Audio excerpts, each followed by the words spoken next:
Pessoal, é o seguinte, a COP30 começa oficialmente hoje e vai até o dia 21 de novembro. Depois de reuniões preparatórias, o governo destaca avanços, como o interesse de mais de 50 países no fundo das florestas. Mesmo assim, permanecem desafios que acompanham 3 décadas de conferências do clima.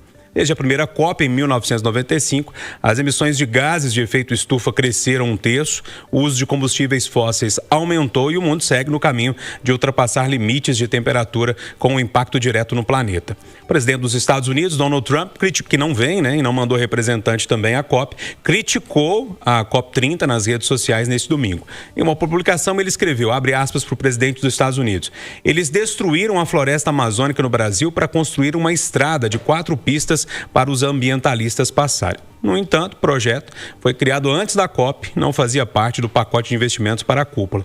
O governador do estado, inclusive, disse que todos os licenciamentos ambientais foram feitos e todo o cuidado foi tomado na construção dessa estrada. Pois bem, o William Travassos, o Trump não veio, mas já está arrumando confusão nas redes sociais, hein? Tem horas que eu tenho preguiça do Trump, sabia? Na boa. Filho, você tá cheio de problema aí nos Estados Unidos e você vem com uma crítica dessa que não se sustenta, uma baita de uma fake news. Vamos lá, gente, nós temos problemas sérios, né, para implantação ou para investimento em infraestrutura. Você pega a 319, que vai até Manaus e você não consegue pavimentar em função da burocracia, da legislação ambiental. E a gente precisa disso para melhorar a qualidade de vida dessas pessoas que estão por lá. O Brasil tem um protagonismo nesse debate do enfrentamento à crise climática. Nós temos uma voz potente, sim, e a gente cada vez mais, e nós conversávamos no bastidor agora, esse ciclone extratropical que chegou no sul do país com uma intensidade absurda, e esses fenômenos eles passam a surgir no nosso cotidiano com mais frequência, e a gente tem que pensar no futuro. Então acho bom que isso esteja acontecendo em Belém, né, com essa proximidade do local onde a gente pretende preservar. A inteligência artificial cada vez mais vai consumir energia, então a gente está vendo o mundo avançar e a gente precisa se preparar para isso. Agora, infelizmente, é uma guerra de narrativas, cara, e nem todo mundo quer entrar nessa luta.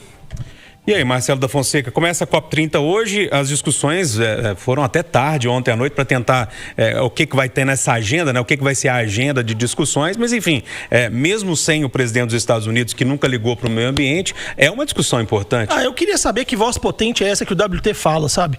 Porque a gente está tendo uma COP com os 4 maiores poluidores, dos 5 maiores poluidores do mundo, os 4 principais não estão no Brasil. A gente está falando do Trump, mas a gente tem que lembrar também do Xi Jinping, por exemplo, da China, né? Vários outros países não estão mandando sequer representantes. Então, vamos ser bem sinceros, na teoria, a COP é maravilhosa.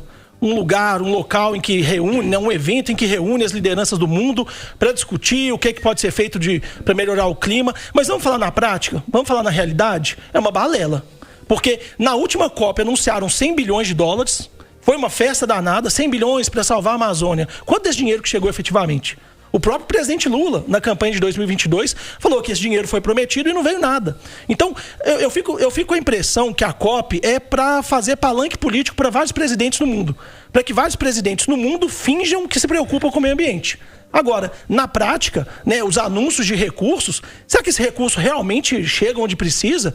Ou é só para o presidente de algum país que vai entrar em eleição no ano que vem ficar bonito na fita? Se é só para tirar foto com o Leonardo DiCaprio, com aquele ator de Hollywood que fala que também defende o meio ambiente, mas na prática também a gente sabe que é balela. Então, assim, eu fico com a impressão que a COP é muito mais de aparências do que de realidade, infelizmente. Porque, na teoria, é um evento maravilhoso, né, para discutir os temas. Na prática, parece ser tudo muito fraco. E aí, Eduardo Costa?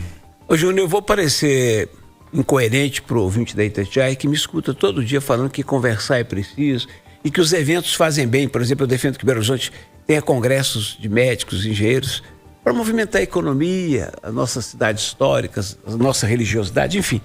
Mas esses grandes eventos, Olimpíada que o Lula trouxe, a Copa do Mundo que o Lula trouxe, e agora essa, eu fico pensando, sabe, você não devia deixar isso para a Austrália, para a França, para os Estados Unidos, que já resolveram outros problemas. Eduardo, mas você está esquecendo que o Brasil tem a Amazônia.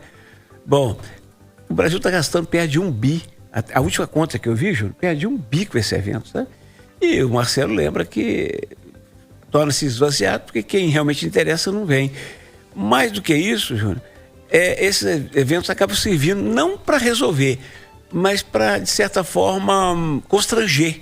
Porque, por exemplo, o Lula está lá dando boas-vindas a todo mundo, mas ele sabe que todo mundo sabe que ele acaba de autorizar, pelo menos pesquisa de exploração de petróleo na Amazônia. E nós estamos falando de um tempo de transição. Ele, inclusive, está defendendo a transição. Menos petróleo, mais energia limpa. E o nosso Congresso ajuda, na medida em que aprova medidas que beneficiam a geração de energia a partir do carvão. Principalmente prorrogando contratos de usinas a carvão até 2040. Então, faça o que eu falo, mas não faça o que eu faço. Bortoleto, mas eu entendo a fala dos colegas, mas, poxa, conversar sobre esse assunto é importante, não? É super importante, na verdade, viu, Júnior? Só que o que os colegas aqui estão dizendo é a insatisfação de 30 anos ineficazes. Você bem leu aqui, ué.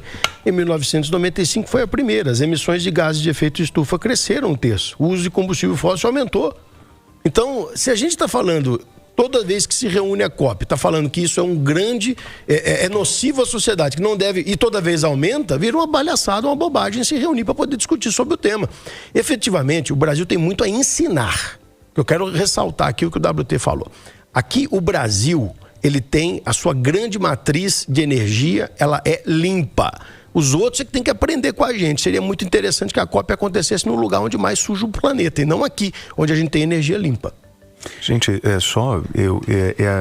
é difícil ouvir os colegas, né? Porque assim, eu sou um cara que eu entendo as críticas em relação ao gasto, né? A dificuldade de você avançar nesse projeto, mas vocês vão desistir do meio ambiente do jeito que vocês estão falando. É assim, de nada, desde 1992, na Rio 92, que o Brasil vem com esse protagonismo. E aí desconsiderar isso é uma vergonha. Os senhores estão desconsiderando todo o esforço, né, daqueles que estão lutando pelo bem da nossa sociedade. Não, e vocês é claro que tá, Marcelo. Vocês estão falando que não vale de nada. Vocês estão falando que é uma besteira isso. Agora, então tudo bem, na hora que bom... Esse modelo não funciona, WT. Não, isso exatamente. Do jeito não tá nitidamente. Eu quero ver qual é o modelo que vocês vão fazer, então. Apontar que essa reunião de 5 em 5 anos não funciona, não é desistir. A gente precisa de realmente encontros, né, eventos que tragam alguma coisa. Então, quando você tem uma COP sem a presença de nenhum líder importante, né, digamos, dos 3 maiores, então isso já indica... Por que eles não vêm? Por interesse econômico? Pergunta pro Xi Jinping. Porque é interesse econômico. Não, porque eles sabem, WT, e a pressão precisa acontecer em cima desses países, dessas lideranças. Exatamente essa que é a nossa. E como é que a gente vai fazer isso? Por exemplo, o Acordo de Paris. Teve o Acordo de Paris em 2015. Passou 2 anos, todos os países foram ignorando as regras. Então, o que as grandes potências pensaram? Poxa, se os países estão ignorando, por que a gente vai pagar para eles continuarem nesse acordo? E aí todos foram saindo. Fala, Eduardo. Eu estava lá. Foi um dos grandes momentos da minha vida profissional. Fiquei 10 dias dentro do Rio Centro, cobrindo a Eco 92. 114 chefes de Estado.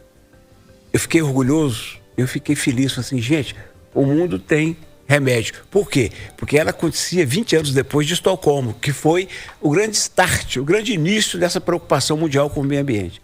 Naquela ocasião, Bush Filho era o presidente dos Estados Unidos. Ele veio, saiu do hotel, deu um pulinho lá, deu um oi e não discutiu nada e foi embora. O que se diz, William Travasso? Eu vou desenhar para aquelas pessoas que, como você, tem mais dificuldade de entender.